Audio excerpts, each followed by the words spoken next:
Assalamualaikum warahmatullahi wabarakatuh. Berjumpa lagi dengan saya, Mailan Azizah. Apa kabar teman-teman semuanya? Adik-adik, kakak-kakak, mas-mas, mbak-mbak. Semoga kalian semua sehat selalu, dipanjangkan umurnya, dilimpahkan rezekinya, dipermudah urusan-urusannya, dan dijauhkan dari mara bahaya. Dan satu lagi, semoga virus corona di muka bumi ini cepat menghilang, ya kan? Oke, pada kesempatan kali ini saya akan memaparkan mengenai kitab-kitab Allah Subhanahu wa Ta'ala.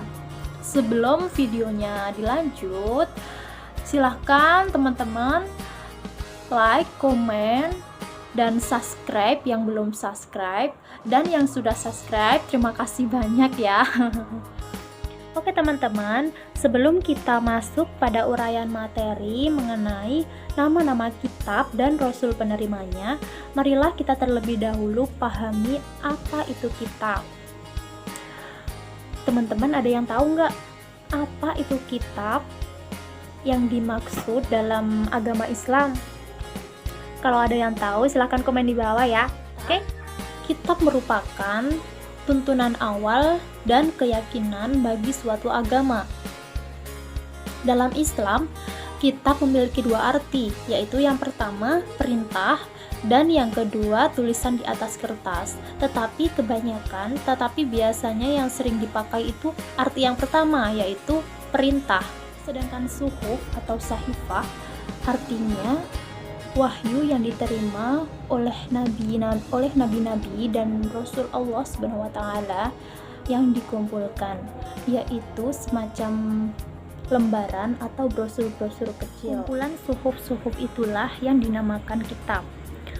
Bentuknya lebih besar dari suhuf. Kadang-kadang suhuf juga diartikan dengan kitab. Rasul Allah yang menerima suhuf-suhuf tersebut yaitu Nabi Ibrahim alaihissalam dan Nabi Musa alaihissalam. Allah Subhanahu wa Ta'ala merupakan kumpulan firman-firman Allah yang dituliskan. Kitab Allah Subhanahu wa Ta'ala diturunkan kepada para nabi dan rasul melalui malaikat Jibril untuk disampaikan kepada umat manusia. Pada awalnya, firman Allah tersebut belum tertulis. Kemudian, oleh para sahabat Rasul menuliskannya di lempengan batu, kulit, dan tulang. Di dalam Al-Quran disebutkan terdapat 4 buah kitab Allah Subhanahu wa Ta'ala. Yang pertama, kitab Taurat yang diturunkan kepada Nabi Musa alaihissalam. Yang kedua, kitab Zabur yang diturunkan kepada Nabi Daud alaihissalam.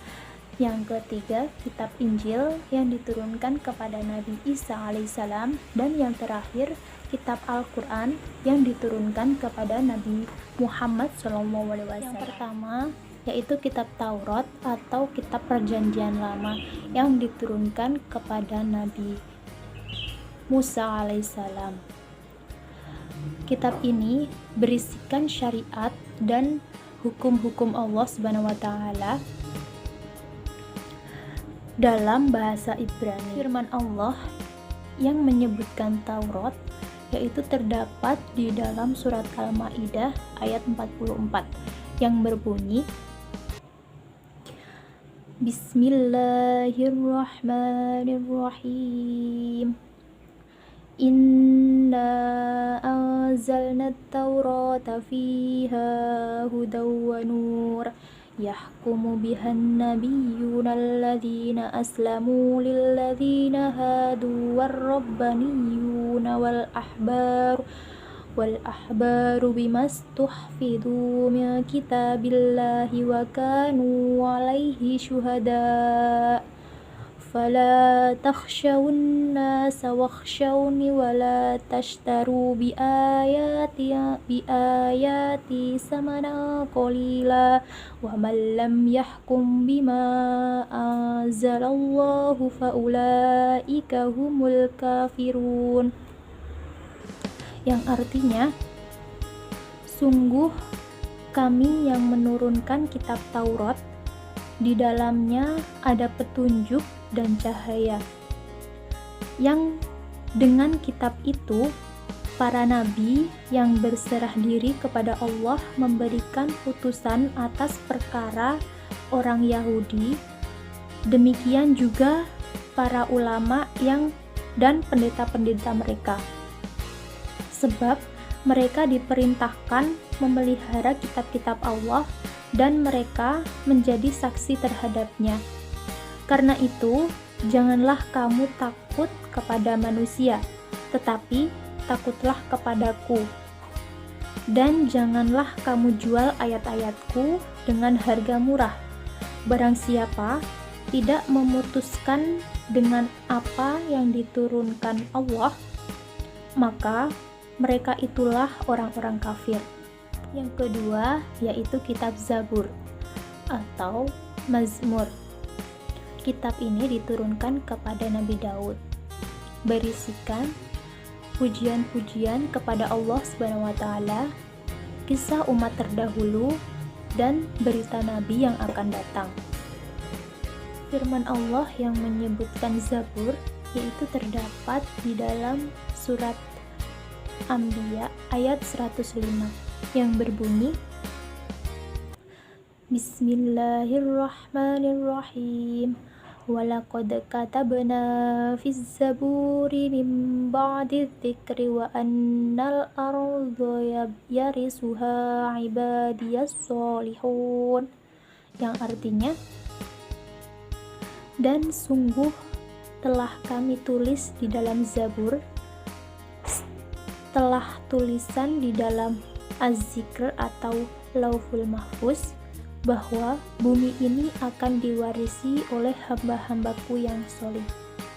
Yang ketiga yaitu kitab Injil atau kitab perjanjian baru yang diturunkan kepada Nabi Isa alaihissalam, berisikan catatan dan sejarah hidup Nabi Isa alaihissalam serta kabar gembira akan datangnya Nabi yang terakhir, yaitu Nabi Muhammad SAW. Firman Allah yang menyebutkan Injil yaitu terdapat di Quran surat Al-Imran ayat 3 yang berbunyi, Bismillahirrahmanirrahim. Nazzala 'alaikal kitaba bil haqqi musaddiqan lima baina yadayhi wa anzalat taurata wal injil, yang artinya, Dia menurunkan Alkitab atau Al-Quran kepadamu dengan sebenarnya, membenarkan kitab yang telah diturunkan sebelumnya, dan menurunkan Taurat dan Injil. Dan yang terakhir yaitu kitab Al-Quran yang diturunkan kepada Nabi Muhammad SAW. Kitab ini sebagai penyempurna dari kitab-kitab sebelumnya.